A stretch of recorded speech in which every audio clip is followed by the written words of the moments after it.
तो भाई लोग कैसे हो? तुम्हारा फिर से स्वागत है मेरे नए वीडियो में। तो आज की वीडियो में हम बात करने वाले द बिग 3 एनिमे में से एक के बारे में। और हम किसकी बात करने वाले हैं ये तो तुम्हें बस इस शब्द को सुन के ही पता लग जाएगा।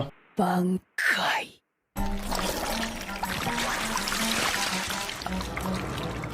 मीनाजुकी। जी हाँ भाइयों, हम बात करने वाले हैं ब्लीच के बारे में। जिसको नहीं पता है, ब्लीच का फाइनल आर्क चल रहा है 1000 ब्लड आर्क, जिसका फर्स्ट पार्ट पहले निकल चुका है और उसका सेकंड पार्ट ऑनगोइंग चल रहा है। और आज हम उसी 1000 ब्लड आर्क के एक स्पेशल कैरेक्टर के बारे में बात करने वाले हैं जिसका नाम है सास्के आइजन।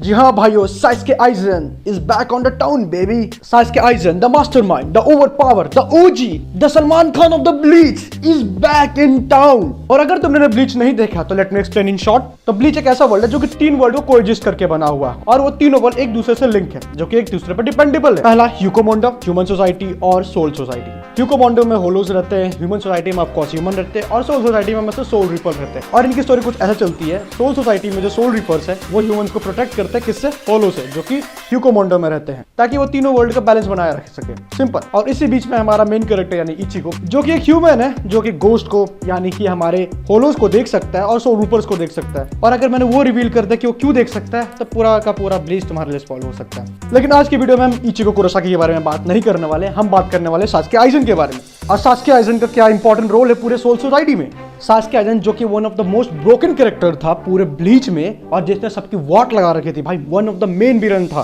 पूरे ब्लीच का, जिसने सबकी मां बहन कर रखी थी। वो बंदा इतना बड़ा मास्टरमाइंड था कि अगर तुमने ब्लीच वर्ल्ड में जन्म भी लिया है तो तुम उसके प्लान का एक पार्ट हो। हर एक चीज पूरे ब्लीच वर्ल्ड में, अगर ब्लीच वर्ल्ड में किसी एक पेड़ से पत्ता भी गिरता है तो यस, वो सास्के आइजन के प्लान का पार्ट था। और तुम्हें अगर ये लगता है कि तुम ब्लीच वर्ल्ड में अपने मन से कोई डिसीजन ले रहे हो तो नहीं बेटा, तुम अपने मन से कोई डिसीजन नहीं ले रहे हो। ये तुम नहीं, ये सास्के आइजन के प्लान का पार्ट है, ताकि वो अपने गोल्स को अचीव कर सके। और अब हम देखने वाले सास्के आइजन के पावर्स के बारे में कि क्यों वो ब्लीच वर्ल्ड का बाप कहलाता है या मैं कहूँ गॉड कहलाता है। सबसे पहले आता है स्पिरिचुअल प्रेशर। और हाँ, तुम इसको स्पिरिचुअल एनर्जी से कंफ्यूज मत करना। स्पिरिचुअल एनर्जी अलग है और स्पिरिचुअल प्रेशर अलग है। स्पिरिचुअल एनर्जी को तुम चाकर की तरह मान सकते हो नारुतो वर्ल्ड से।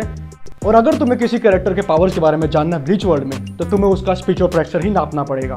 जिस कैरेक्टर के पास जितना ज्यादा ही स्पिरिचुअल प्रेशर होगा वो कैरेक्टर उतना ज्यादा ही पावर होगा। और पूरे ब्लीच वर्ल्ड में कुछ ही लोग हैं जो बहुत ज्यादा immense amount of spiritual pressure रखते हैं, जैसे कि हमारा इचिगो हो गया, हेड कैप्टन हो गया और सोल किंग, जिनके स्पिरिचुअल प्रेशर नेक्स्ट लेवल पे हैं बाकी लोग से। और ऑफ कोर्स हमारे आइजन के पास तो है ही। स्पिरिचुअल प्रेशर को तुम ग्रेविटी फोर्स की तरह कंसीडर कर सकते हो, जो कि तुम्हें जमीन से चिपकाए रखती है। जितना अमाउंट ऑफ स्पिरिचुअल प्रेशर होगा उतना ज्यादा तुम्हें ग्रेविटेशनल फोर्स फील होगा तुम्हारे बॉडी के ऊपर, या फिर तुम्हें मार भी सकती है, जमीन से चिपका भी सकती है, तुम्हारा पापड़ बना सकती है। और सास्के आइजन का स्पिरिचुअल प्रेशर इतना ज्यादा है कि अगर वो अपना 1% भी यूज करे तो तुम उसको टच भी नहीं कर सकते। और अगर तुमने उसको छूने की कोशिश की तो तुम्हारा दी एंड वहीं पे खत्म। और अगर वो चाहे अपना स्पिरिचुअल प्रेशर पूरे वाइड एरिया में स्प्रेड करना तो भाई वो उस पूरे एरिया को तबाह कर सकता है। और अगर तुम किसी और प्लेनेट भी हो ना तो सास्के आइजन बिना उंगली हिलाए बस अपने स्पिरिचुअल प्रेशर के दम पे तुम्हारी लंका लगा सकता है, until and unless you are soul king. क्योंकि पूरे ब्लीच वर्ल्ड में सोल किंग से ज्यादा स्पिरिचुअल प्रेशर किसी का नहीं हो सकता, क्योंकि वो राजा है तीनों वर्ल्ड का।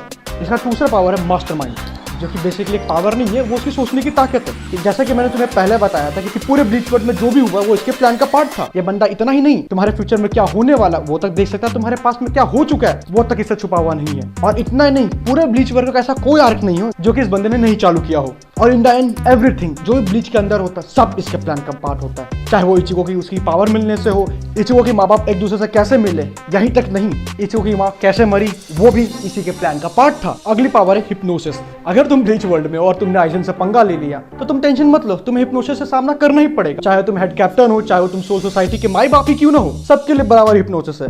और एक बार जब तुम इसके हिप्नोसिस में फंस गए तो वो तुम्हें एंडलेस पॉसिबिलिटीज दिखा सकता है, एंडलेस लूप में तुम्हें फंसा के रख सकता है, वहां पे उसकी ही मर्जी चलेगी। और तुम कितना भी कोशिश कर लो उस लूप से बाहर निकलने के लिए, या मैं बोलूं उसके हिप्नोसिस से बाहर निकलने के लिए, तो तुम नहीं निकल सकते unless and until you are blind, क्योंकि तुम पे वो हिप्नोसिस काम करेगा ही नहीं। और अगर तुम अंधे हो तो तुम आइजन से पंगा क्यों ले रहे हो। आइजन की अगली पावर है कीडोज और हीडोज, जो कि बेसिकली एक ऑब्जेक्ट है जिसके अंदर ऐसी पावर समाई हुई है जिसके बारे में तुम सोच भी नहीं सकते। चाहे तुम्हें ब्लैक होल बनाना हो या फिर तुम्हें किसी का टाइम स्टॉप करना हो, पूरी वर्ल्ड को डिस्ट्रॉय क्यों ना करना हो, चुटकी में उसके अंदर इतनी पावर है। और इतना नहीं, उसी के साथ वो ऑब्जेक्ट उसको इमोर्टैलिटी भी प्रोवाइड करती है, जो कि पहले से एक ब्रोकन एबिलिटी है। और कीडोज और हीडोज एक ऐसा ऑब्जेक्ट था जिसको पाने के लिए आइजन ने बहुत ज्यादा पापड़, और हमारे सास्के आइजन का मास्टर प्लान का हिस्सा ही वहीं से स्टार्ट होता है। और जैसा कि तुम्हें पता होगा इमोर्टैलिटी बहुत प्रकार के होते हैं, जैसे हिडन फ्रॉम नारुतो से ले लो, अगर उसके बॉडी पार्ट्स कट भी जाते हैं तो भी वो बंदा जिंदा रहता है, वो अपनी बॉडी को रीअटैच या फिर रीग्रो नहीं कर सकता है। और अगर किसी ने भी आइजन की एग्जिस्टेंस खत्म करने की कोशिश की तो ब्लीच वर्ल्ड में जितने भी इवेंट्स हुए थे वो सब वैनिश हो जाएंगे। यार मैं बोल सकता हूँ पूरा का पूरा ब्लीच वर्ल्ड ही खत्म हो सकता है। और इतना ही नहीं, सास्के आइजन के पास रीजनरेशन की भी एबिलिटी है। अगर तुम इसका कोई बॉडी पार्ट काट भी देते हो तो उसका बॉडी पार्ट तुरंत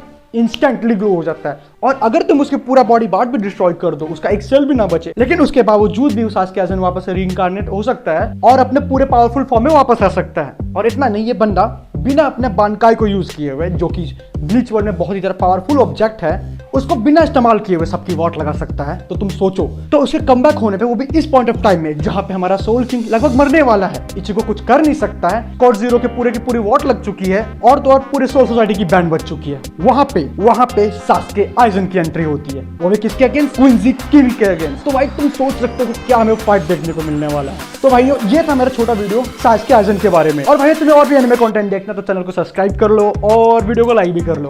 मिलते हैं अगले वीडियो में।